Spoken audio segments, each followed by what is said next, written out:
Hello friends, तो आज की इस वीडियो में हम देखने वाले हैं BSc first year inorganic chemistry का अनसॉल्व पेपर 2019 का। काफ़ी हेल्पफुल वीडियो होने वाली है, काफ़ी इंपॉर्टेंट वीडियो होने वाली है फ्रेंड्स आपके लिए जो भी बीएससी फर्स्ट ईयर में है। फ्रेंड्स, से क्या होता है जब आप बीएससी फर्स्ट ईयर में आते हो ना, आपको पता नहीं रहता एग्जाम कैसे आने वाला है, तो आप क्या लेते हो, अनसॉल्व पेपर लेते हो। लेकिन अनसॉल्व पेपर ले लेते हो, उसमें क्वेश्चन जो होते हैं ना वो आपको समझ नहीं आते हैं कि क्वेश्चन के आंसर कैसे है। अगर आप ओनली अनसोल्ड पेपर कर लेते हैं ना, तो आपके पासिंग मार्क्स तो आ ही जाते हैं। ठीक है, तो अनसोल्ड पेपर काफ़ी यूजफुल होता है हमारे लिए एग्जाम से पहले सॉल्व करने के लिए। तो मैं इसी पर्पज से आपके लिए वीडियो लेके आई हूँ। BSc first year inorganic chemistry का 2019 का अनसोल्ड पेपर देखोगे, क्वेश्चन चेक करना एंड आंसर मैं आपको करवा रही हूँ क्या होते हैं। ओके, चलिए देखते हैं हम फर्स्ट क्वेश्चन हमारा क्या है। Explain why electronegativity decrease down the group. First question में आपसे पूछा है कि जब हम डाउन द ग्रुप में नीचे की ओर जाते हैं तो जो हमारी इलेक्ट्रोनेगेटिविटी है वो क्या हो जाती है, डिक्रीज हो जाती है, मीन्स कम हो जाती है। क्यों हो जाती है, तो हमें ये एक्सप्लेन करना है। वेरी शॉर्ट क्वेश्चन है, आपको पता है कितने मार्क्स का आता है, 2 मार्क्स का आपका एक क्वेश्चन होता है एंड 20 मार्क्स के आपके 10 क्वेश्चन हो जाते हैं। ठीक है, तो देखिए electronegativity is tendency of an electron to attract electron. अब फर्स्ट ऑफ ऑल हम लिखेंगे इलेक्ट्रोनेगेटिविटी होती क्या है। तो इलेक्ट्रोनेगेटिविटी क्या होती है, वो एक टेंडेंसी होती है किसी भी एटम में जो इलेक्ट्रॉन होते हैं उनको अट्रैक्ट करने की। ओके, तो जब क्या होता है moving down in a group, जब हम क्या होते हैं ग्रुप में नीचे की तरफ जाते हैं, the electronegativity decrease, electronegativity decrease होती है। क्यों होती है, due to an increase in the distance between the nucleus and the valence electron shell. क्योंकि जैसे जैसे हम नीचे जाते हैं तो जो हमारी क्या होता है एटॉमिक नंबर बढ़ता है, और जब एटॉमिक नंबर हमारा बढ़ेगा तो जो न्यूक्लियस है उस बाहर जो आउटर मोस्ट शेल में वैलेंस इलेक्ट्रॉन होते हैं उनके बीच डिस्टेंस बढ़ता है, thereby decreasing the attraction making the atom have less of N attraction for electron of proton. और जो उनके बीच की जब क्या होगा डिस्टेंस बढ़ता है तो जो इलेक्ट्रॉन को अट्रैक्ट करने की टेंडेंसी होती है वो क्या हो जाती है, कम हो जाती है। इसी वजह से हमारी इलेक्ट्रोनेगेटिविटी क्या होती है, डिक्रीज। क्योंकि इलेक्ट्रोनेगेटिविटी क्या होती है, टेंडेंसी होती है एटम के इलेक्ट्रॉन को अट्रैक्ट करने की, और जब डिस्टेंस ज्यादा हो जाता है तो वो अट्रैक्ट नहीं कर पाते, इस वजह से इलेक्ट्रोनेगेटिविटी क्या हो जाती है, डिक्रीज हो जाती है। ओके फ्रेंड्स, अब हम देखते हैं सेकंड क्वेश्चन क्या है। सेकंड क्वेश्चन आता है हमारा, arrange the following cation in order of decrease size, Re2 positive, Sr2 positive, Ca2 positive, Ba2 positive. ये रेडियम है, स्ट्रोंशियम, कैल्शियम एंड बेरियम। तो इसका हमें डिक्रीजिंग साइज लगाना है। ओके, तो सबसे छोटा कौन सा है इसमें, रेडियम है, एंड फिर आता है बेरियम, एंड फिर आता है strontium and calcium. As we know that on moving downward in a group size decrease in periodic table. आपको पता है जैसे जैसे हम नीचे मूव करते हैं पीरियोडिक टेबल में तो क्या होता है, साइज डिक्रीज हो जाता है। और ये आपका सेकंड डे के सारे एलिमेंट्स है, तो जैसे आप नीचे की तरफ जाते हो तो उस हिसाब से आप क्या कर दोगे, इसको अरेंज कर दोगे। अब आता है हमारा third question. Okay, third question आता है हमारा, SiCl4 silicon tetrachloride is hydrolysed but CCl4 is not hydrolysed, explain with reason. Means जो आपका सिलिकॉन टेट्राक्लोराइड है वो तो हाइड्रोलाइज्ड हो जाता है, लेकिन जो CCl4 है कार्बन टेट्राक्लोराइड वो हाइड्रोलाइज नहीं होता। क्यों नहीं होता, तो आपको ये रीजन बताना है। आप क्या लिखोगे, this is because the maximum covalency of carbon 4 because of the presence of 4 orbital in a valence shell.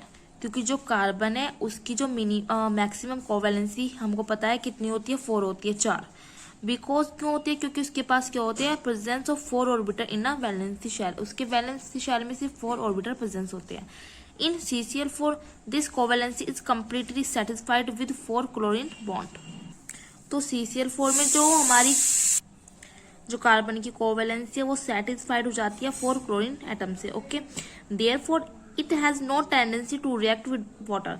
तो इसको आवश्यकता ही नहीं होती, इसको जरूरत ही नहीं होती कि वाटर के साथ रिएक्ट करेगा। या आप कह सकते हो कि जो कार्बन है उसके पास डी ऑर्बिटल प्रेजेंट ही नहीं होते। एंड सिलिकॉन में क्या होता है, on the other hand has a maximum covalency of 6 due to the presence of empty D orbital in its valency shell, and therefore it can take up 2 molecules of water by coordination and is hydrolysed with the elimination of 2 molecules of hydrogen chloride in the first stage. जो silicon होता है उसमें क्या होती है, उसकी जो maximum covalency है वो 6 होती है, और उसमें क्या होता है डी ऑर्बिटल जो है प्रेजेंस होते हैं। इसी वजह से वो क्या करता है, वाटर के साथ रिएक्ट करता है और वो अपना क्या करता है, प्रोडक्ट कंप्लीट कर लेता है। देखिए आपका सिलिकॉन टेट्राक्लोराइड जब वाटर के साथ रिएक्ट करता है तो इस तरह का कुछ आपका बनता है। वाटर जो है कोऑर्डिनेट बॉन्ड से इससे अटैच हो जाता है सिलिकॉन से। फिर आप क्या करते हो, इसमें HCl के 2 मॉलिक्यूल्स माइनस करते हो तो आपका प्रोडक्ट फॉर्म हो जाता है। एंड फिर आप क्या करते हो, फिर से आप वाटर से रिएक्शन कराते हो, हाइड्रोलाइज करोगे। एंड फर्दर क्या होगा आपका, फिर से आपके 2 HCl के मॉलिक्यूल्स बाहर निकल जाते हैं। फिर आप क्या करते हो, फिर आपका कुछ इस तरह का प्रोडक्ट मिलता है एंड आपका सैलिसिक एसिड बन जाता है। तो मीन्स हमारा जो सिलिकॉन टेट्राक्लोराइड है वो वाटर के साथ रिएक्शन कर सकता है क्योंकि उसमें d ऑर्बिटल प्रेजेंस होते हैं। बट कार्बन टेट्राक्लोराइड जो है वो नहीं कर पाता है। क्यों?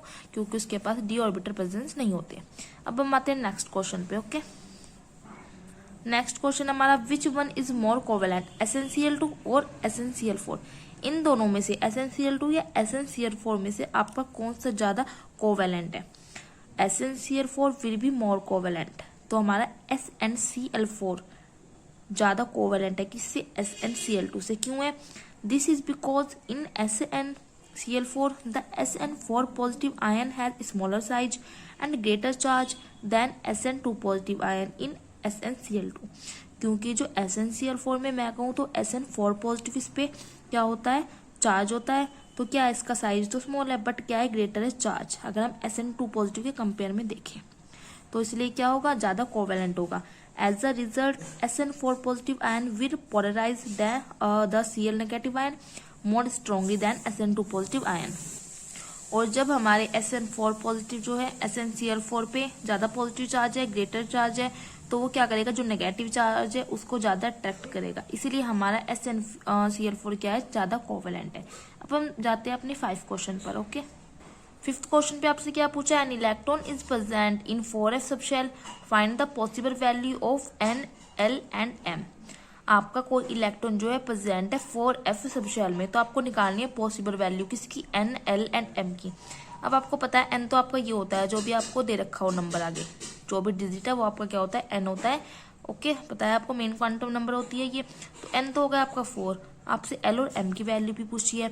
अब जब आपके पास N4 है तो L क्या हो जाएगा, 0 1 2 3, क्योंकि 4 से कम होगा। अगर 5 होता तो 4 तक लिखते, ठीक है। तो L की पॉसिबल वैल्यू हो जाएगी 0 1 2 3।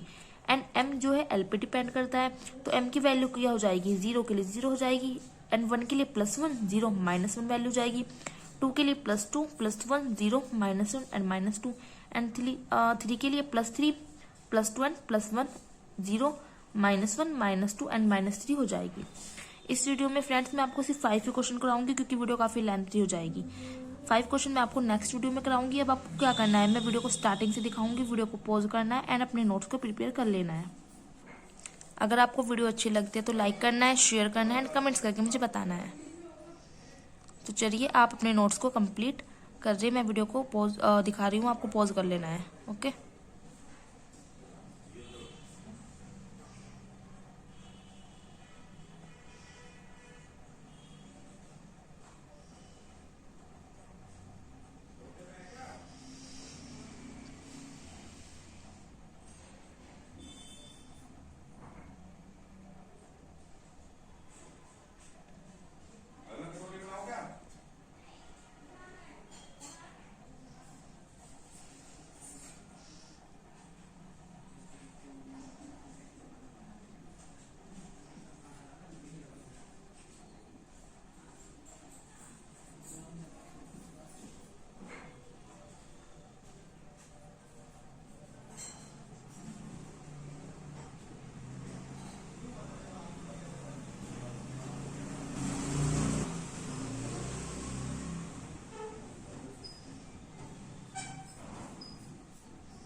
नेक्स्ट वीडियो में मैं आपको नेक्स्ट क्वेश्चन दिखाऊंगी।